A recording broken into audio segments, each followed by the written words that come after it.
nhớ rằng ít chỗ này gì cái tên anh trả thiết trong phong dư ở lúc mà thiết chuột xóa lên chuột tủ rong xia ở nhớ trong lúc xưa nó cũng cố trình cho các tàu mình gp cho nên cho gì cho phong cho dư xóa lên chuột tủ đấy rong gì nhớ trong sọt trong hóa trong chùa nó đồ là thiết giờ lên tập bên là một sinh trí nhớ trong nó do nó tỷ gì lưu chỉ liền lưu xiong áp bên gạo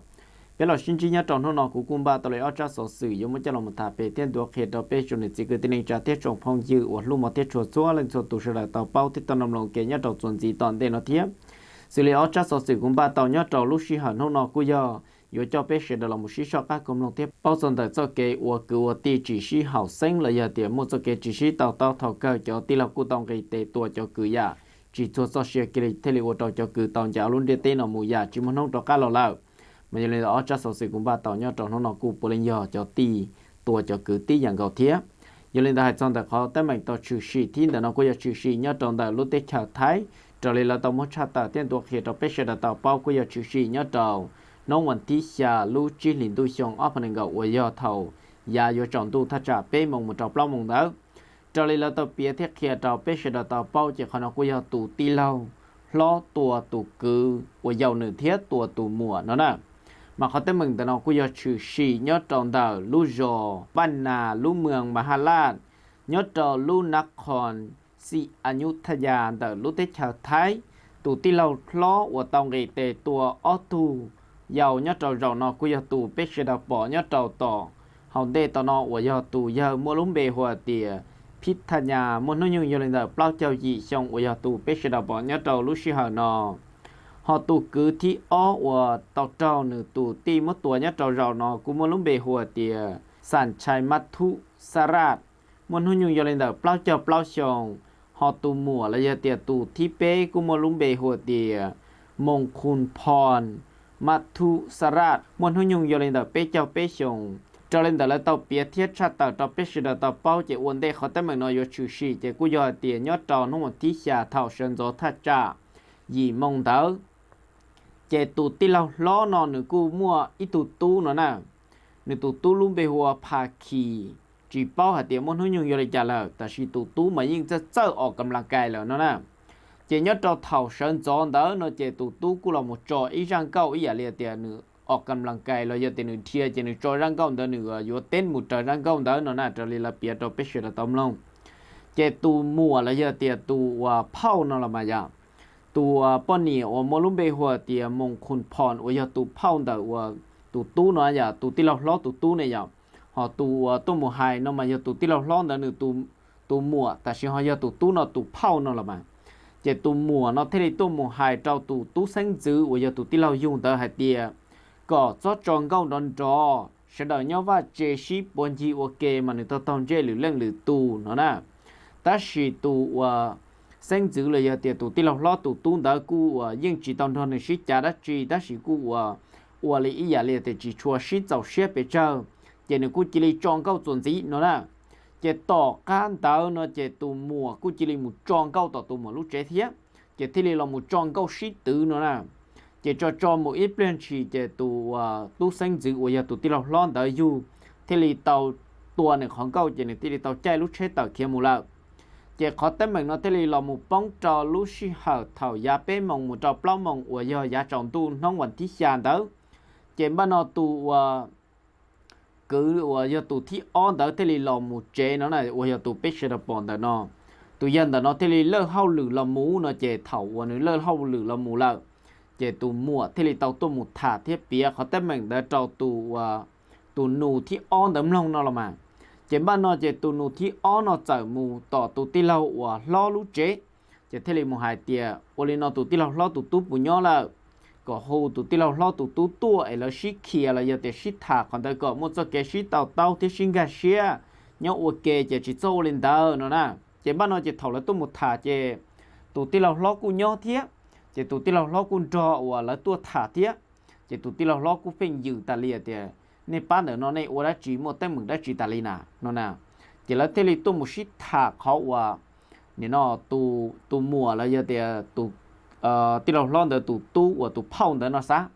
là shit thả khó tới mình đã có sinh gà xia ta chỉ cụ chữ xì hay tiêu chính gà xia nó nè chỉ thầu cơ tụ cứ thi on đó nữa giờ tụ một cái chỉ số ta chỉ là shit thả chỉ sinh gà xia chỉ thế là uất trâu tụ tí lâu lon đỡ nó xa chỉ nên thế là tông ca nữ tráp phòn đỡ tôi một tròn đỡ khó và là tàu xí chả xí trên đỡ chỉ tụ tí lâu lót thế là tàu cho tráp phòn cho là một tua tụ mùa ổn tệ và giờ tua tròn đỡ sát đũa và giờ nhớ trâu sát plá và giờ sát xì đỡ tỏ cá đỡ tụ tí lâu lót thế là tàu tì tráp phòn một trâu tỏ nữ tụ cứ và giờ tụ nôn đá đỡ chỉ thế là tàu một tua tụ cứ và giờ tụ giờ nôn đá ở bên sẽ bỏ đỡ no tụ giờ no mà nữ hụ sản chạy mắt thú sarat và giờ tụ cứ dòng đỡ tụ tí lâu lót họ giờ tụ nụ lon đỡ tụ mùa non mà chỉ thế là tàu một tua ít tê nhớ tròn đỡ sa chăm ba sa xì đỡ ít tê chỉ thế là tua ít phòn gì là một tròn đỡ sa và nhớ tròn sa cá hậu xía và nhớ tròn sa xì đỡ thiết giờ lên đỡ tổ cá tụ tí lâu lót tụ mùa thiết tụ cứ dòng cái là chỉ thế là qua trâu tụ cứ dòng nó cũng chỉ là tàu tàu luôn cho xía nhớ tròn lúc xí hẳn đỡ chỉ thầu no chỉ cho nên gì cứ tin trả nhớ tròn đời là lú rò nó là nó chỉ xí từ thiệt tu một sai họ tới mình tàu chữ xí nhớ trầu rầu nó chỉ thầu lú xí hà là tua gió nó chỉ tụ giờ và tí lâu lót nó cũng khiến được họ tới mình nó mù là chỉ cú chùa nữa tụ tu nhớ tròn tới chỉ là thế là tàu tu một nông nữa tụ tu hạt tiền ôi nó tới mình họ chữ xí mù lý cha một trâu lý cha chỉ tụ tu tới cú tàu bia lý khó cú tàu mất thả cho biết sẽ là tàu long ta xí tụ tu nó nữa cú tàu là một hạt tiền nhớ lên đó nữ chỉ mà nữ cô chỉ bao hạt tiền mua phỏ lên thế ta chỉ cô chỉ đi chửi xì hạt tiền nữ chỉ cô chỉ đi một gà tàu tráp phỏ cho tôi một tuần nữ tụ chín giờ thế nữ tụ phao nhớ trâu rau nó là mà họ tên bằng nó cô giới khẩu và tụ xe cái người đi nhớ lên đó nhớ trâu lúc xí hở tỏ can đó tụ tí lâu lo nó cô tàu hồ sơ tông là một tròn đó tụ chữ rọ và nhớ tròn đó là lúc rọ nó hạt tiền lý cha là nữ dân vô là một mập tụ trâu cho tôi chẳng xử đề nữ một trâu lúc gì trở lại cho cái cho trai thế ta chỉ thọ cỏ và mỗi lúc xí hở trong nữ ý giả lệ tiền nữ và tàu lúc xí cú rồi là chỉ nhớ trong lúc xí hở nó nữ lúc xí hát chừng và chưa chỉ tàu tù nữ tụ khen chỉ tỏ cỏ và nữ lúc xí ghi cho nữ mà lấy là một mập tù trâu cho tôi chẳng sừng đề nữ một trâu lúc gì rồi cho cái cho chạy nhớ trong đời lúc tích hợp thay giờ lên đó thầu cơ tụ tí lâu lo nó cú tàu là một mập tù trâu cho tôi chẳng sừng tàu muốn nữ đề cho một trâu lúc gì rồi cho cái cho chạy nhớ trong đời lúc tích hợp thay là mua ở lúc gì trâu tụ giờ nó ý chỉ do nữ chế ta nào một tua tin hình giả chỉ tàu cho cái trò chơi họ có tí ó chỉ do nữ sĩ phò giả chỉ muốn đau đầu là giờ tiền sĩ phò giả chỉ tàu cho cái trò chơi sĩ phò ở đâu đi nhớ trò hồng trung chỉ còn nói họ là mỗi lúc gì nó trâu tụ tí lâu nó tàu trì và nếu muốn nhớ trâu toàn qua là cũng chỉ tàu chỉ hay tiền vô nhon tiền bồi trả xong một trong bồi trả giờ lên đó hai trong đó khó tới mình nó mà cũng rất khó tụ xia thiết trong sai cân cầu lý thiết trong này chỉ cái tin hình trả thiết chỉ ta lên đó trở lên đó là tàu tua một son chuột thiết nó trong đó cho nên chỉ là mấy pê sen nhất trong đó là lú giò nó mà cho nên chỉ là mấy pê sen cua hạt tiền nhất trở lên đó là trên hình nó mà nhưng do ý trên hình và là nhưng cùng nè cùng chỉ là giờ tiền nhưng cùng nè chỉ bao nhiêu ok nó là mà ta chỉ là nhưng chỉ mua cho cái sĩ hậu sinh là bút thầu và là giờ giàu là chỉ tỏ cá nhiều mua nhiều nên ta là cú chỉ tiền nhiều mua nhiều họ sẽ là cú là mua vào và chế nhau và kê là giờ tiền nhau sĩ búa thiết chỉ tiền là một chữ sĩ họ tới mình và tàu tụ tiền là lo tàu tua tụ cứ thiết tụ mua nhất cho nó là thiết chỉ ta lên đó là nhất cho lúc sau tuần gì toàn đây nó là cú tàu cho bé sẽ là một sĩ cho các công nông thiết bao tuần đó tụ tiền là lo nó nữa tụ bao nhiêu ta là một chặt tại tuần này chọn giao lưu hay tuần này khó tới mình tàu chữ sĩ nhất cho nó cho lên đó tụ và nhiệt ti là giờ tiệt tụ ti là lo và nhiệt tàu chỉเขาtới mình no mà nhiệt tụ bao nhiêu cũng tàu một thả thiết kia đó biết sẽ là tàu bao hạt tiền nhớ lên đó tụ cứ và dòng tụ nhớ lên đó cái tụ cứ và giờ tụ ti là lo nó tụ cứ nó mà giá ta lo thầu và vấn đềเขาtới mình nó chỉ tàu trừ sĩ giờ tụ ti là lo của giờ ít tụ nên và nửa mò mà pháp ý là lên tiền mò tụ tệ tụ tàu giờ thầu lucy hậu và mò tàu là nó lo tụ cứ nó cú phèn muốn chỉ tụ muốn thiệt tới mình là giờ thì muốn chỉ tụ muốn chỉ tới mình trao tỏ tụ ti lo chế chỉ giờ thì thầu tụ một sĩ trả sĩ chế một chẳng lỡ nó chế tụ cứ cú phèn và khó dùng đầu tụ ti loแต่สิ่งนี้เราลูกศิษย์หันเตอจะตัวที่เรากู้ยอเป็นอามาภาพเราจะเตะตัวเตะตัวเตยะจู่จะเตะเตาลูกขันเจ้าซื้อเนาะเจลูกศิษย์หันเตอเราตัวที่เรากู้ยิ่งว่าเตายงตัวคือเทียแต่สิ่งเขาเจงแต่ตัวที่เราตลอดถ่ายเทคเคเราไปเสด็จต่อเป้ามาตัวที่เรายิ่งว่าลุงเขาตัวยาวเกินเกาหลีแต่สิ่งกูเคยจำเป็นเนี่ยเราลูกศิษย์หันเกกุ้งชอเราจะเตะก็เราก็แหงกูเรากูแหงเลยเจกูจำเป็นจิริตองเกเตยเกที่เรียกว่าเจ้าตัวcứ he tụ mùa tàu trâu xa họ tụ tàu tàu nó cho xe là cú mua là thế còn nó cũng rất khó và tụ tí lâu tàu kia tàu pêche tàu bao hạt tiền tụ xe cần gọi là thế trong này chỉ cứ tin rằng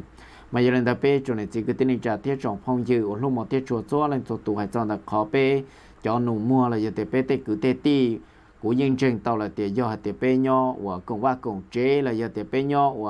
và chế sĩ búa chế khó pe sẽ là do sĩ lưu chế dân nhớ khó và nhiều cần còn nè giờ thì pe tê cứ tê ti tên cao tê mùa pe sẽ là sĩ lưu sĩ hậu là nếu dân chúa tụ và liệt tập pe tê po nè là giờ thì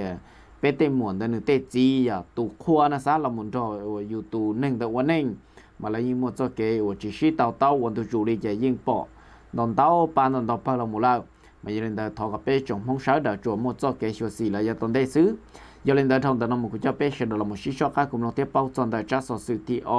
chắc số sự thì đó nó cũng giờ là một thả tiếp bao chọn đời khó tụ tí lâu tàu xá vừa kế là giờ tiền tàu xa thì tụ cứ tránh tụ tiêu khả thì tông cái tệ dụ cái tua tụ cứ và do ít tụ chữ rõ nhớ trong đời lú rõ bán phì hà nhớ trong đời lú mường thia lú sinh Suphan Buri và do nhớ trong đời lú tết thờ thái tụ tiêu lâu và tông cái tệ tua tụ cứ nhớ trong rõ non nữa mua lúng bề hòa tiề nó là xỉn họ nữa tụ cứ và do tụ chữ rõ nữa tàu tua nhớ trong rõ nó mua lúng bề hòa tiề Pasit một nội dung do lên đầu trí châu dị chồng cho lên đầu khó tất mình nó là tàu cha tàu tiên tuộc kia tàu bếp sẽ là tàu bao chế cú do hạt tiền tụ cứ nó thiết tụ tì lầu long tới gỡ trở mua ốc họ nhớ ok ship bua nữa nè chế chỉ bao hạt tiền tụ tì lầu long nữa qua chế trong đợt tới là do chỉ qua họ nó bếp cú chỉ tàu bao trên là cú chỉ tàu cha tàu lại ia tàu bếp sẽ là tàu bao thiết ta chỉ nhớ lên đầu tụ cứ nó chỉ nửa mua ilu hotel ý liệt tiền nửa mua ilu chế show và hotel và trò cho tiếng anh tôi một sầu nhớ nó na giờ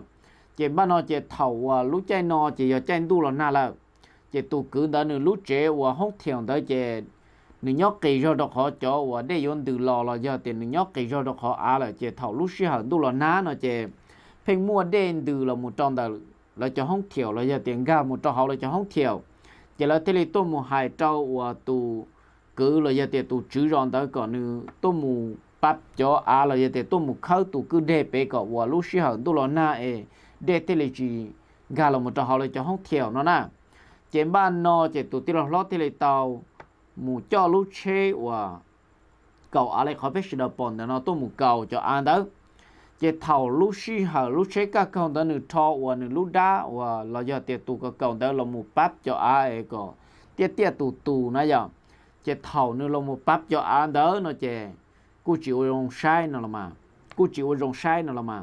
chỉ bắt nó chỉ lúc trên đời pe là một bắp cho ăn đó là một thầu tụ tì lâu lo họ ăn mình gì thế chỉ ta lên đó là hai chân được khó chia kia chỉ là những trò ít tuần dễ xí măng và nửa cây cho nó giờ nhớ trò bên plot tên mà cú bia lên nó sẽ chỉ là những một số cái tàu tông cái xe rong là hạt tiền tuần dễ lát và do chia tiền tới chỉ tụ rong để chăm một trò để cha này giờ tụ chuyển thế này giờ nửa lúa chăm ba vấn đề là ít sản ba nó sẽ tại chỉ tụ cái khen này giờ chỉ là muốn bắp trong được khó và chia tiền đó là muốn cho lòng một sọt trong đó nó là mà hai lùng không sẽ được thêm cái xe chỉ mà nó chỉ tụ cứ và nửa bắp cho ăn đó nửa và cái tiết tụ này giờ chỉ lúc chế các con đó tự và khâu cho ăn một bông khó và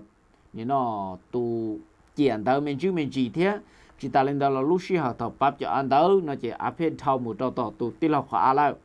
chỉ khó nó chỉ thế là một trâu tụ tí lâu nó tàu tôm một bò chỉ thế là một trâu tụ tí lâu nó một cho cái chỉ xuyên số lại thế là tông cá tráp phỏ tôm mù chỉ thầu lúc xí hận cá tráp phỏ tôm mù mà nếu nó tụ niên giờ là giờ tiệt tụ bao niên này ban đó cô yên nhớ trong đó thiết ta chỉ nó cô chỉ xả cho hai tiệt ít cứ tí số chỉ yếu tua tàu nó na giờ ta chỉ thầu tụ tí lâu tua son tua chỉ tụ tí lâu chỉ tiệt có xả chân áo bây giờ nó chỉ đi tua kia tụ cứ là chỉ trở lên được họ tới mình tao chịu xí nhất trở rồi nó chỉ có giờ tua tụ cứ lò lên đời và pt ít chỉ giờ tua nhất trâu sa và trăm ba sa xỉn đời ít họ tại thi o chỉ giờ tua trong đời sa hậu xe ít để thi p chỉ giờ tua nhất trong đời lú đũa và giờ nhớ dễ trong đời sa dễ bua và giờ sa và lòng đời ít chỉ thế là và trâu tụ và này bán là giờ để tụ cứ nó tao tao cho xe là thế mà trở lên được khó tới mình nó mà tụ bao nhiêu này bán là nó cũng tao làm một cha ta thiên tổ khi hạt xong được khó và gỡ tụ tiêu tao tô một tua tụ cứ là giờ tua tụ cứ là giờ tiền tua tụ và chữ rõ nhất trâu rõ nó mà tụ bao nhiêu nó nhưng hạt tiền nhớ lên đó là tụ tin lâu nó mà ít chữ giá tạ thâu lò chỉ giờ mua tới mình đã chỉ là nên phải nhớ ít tu nên ở nhàng cả phổ tu một tua khu nên là giờ để tua trong sọn tu tua đầu tỏ tệ chỉ nhớ trong rầu nó chỉ nên những cái tàu trap hòn tới tu một chế tụ cứ tia ta sẽ cụ chỉ sát cho hai thì yếu tua kia tụ cứ chỉ cụ ít bên chỉ lý chủ sĩ là mua trâu tụ tin lâu chỉ lý tàu tua tụ cứ tua nhớ trong rầu nó là thế mà nhớ trong này khó tới mình rầu nó cho tu chân sự cụ tàu tu một đề tụ tin lâu nó cho một trâu lúc gì cho lấy cho cái cho chạy nhớ trong đạo lúc tết theo tàu chỉ một là chế thế mà còn có yếu khó tụ xe thế sòn trái cân gọi là thế trong này chỉ cứ tin cha mình nhận thấy trong này chỉ cứ tin cha thế trong phong dư và lúc mà thế chùa xóa lên cho tụ và này sẽ đợi trong tận tàu và này chẳng sĩ lúc xí hở mà nông gì là giờ thì lúc chơi nhung ở trong trap là lòng muốn thọ cũ xí cho các cộng đồng thế thả về bao giờ được ở chat sở sự là giờ thì ở khó tới mình của tàu chữ sĩ ti tua cứ nhớ trời nó là một số nó xí xin gì đùa